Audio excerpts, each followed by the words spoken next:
Today I'm going to be reading The Man Who Carried the Cross for Jesus. I'm going to Jerusalem, said Simon of Cyrene. It is a long, long journey to a land I've never seen. Rufus and Alexander, my sons, you're coming too. So let's get ready right away. We have a lot to do. What sort of people live there? Asked Alexander. Then will they be folks who look like us? What color is their skin? The Jews aren't as dark as we are, said Simon. That's true, but don't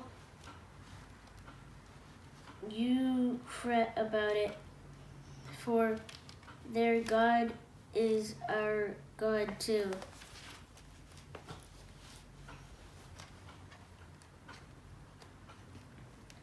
I read it in the holy book the Jews wrote long ago, when God unto his prophets spoke, he plainly told them so. My house is called the house of prayer for all my people everywhere. So black or white, brown or red, we're all God's children, Simon said. The ship set sail from old Cyrene on Africa's north shore. The April winds blew warm and fair, as toward the east they bore. I've never made a smoother voyage, thus did the captain boast. And on they sailed for many days, till they reached Judea's coast.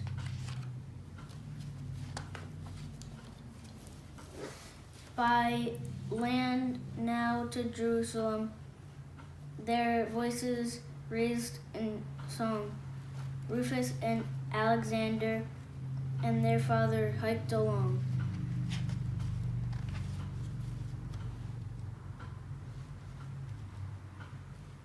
When they reached the holy city, they did a lot more walking, and everywhere the family went, they heard the people talking.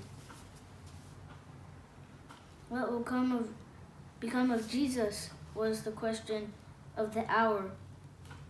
Most likely he will have to die, for the Romans fear his power.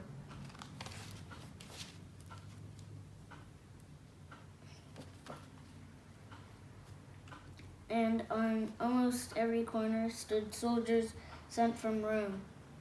Occupation troops, said Simon, just like we have at home. The Roman Empire stretches wide and rules over many lands. The Romans keep the peace, they say, while we follow their commands.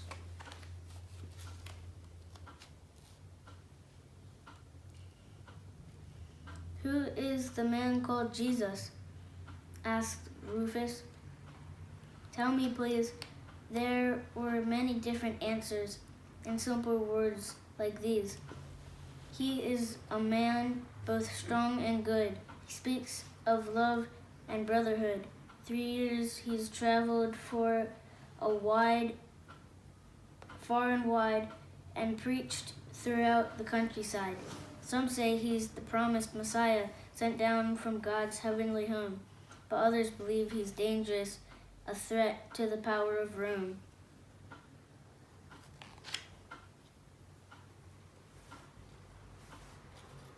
The days passed by, and Friday morn, all the city heard the cry, Governor Pilate has held a trial, and Jesus has to die.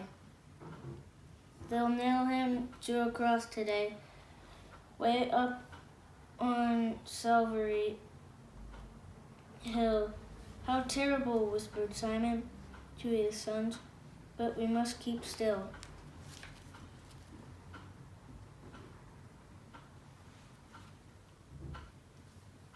Perhaps we'll see him walking by as he carries his cross today. So they stood with the crowd and waited for Jesus to come their way. It's almost unfair, thought Simon, that this good man has to die. And at that very moment, Jesus came walking by. On his shoulders, he bore the burden. It seemed like a terrible dream. Then suddenly Jesus tripped and fell and dropped the heavy beam.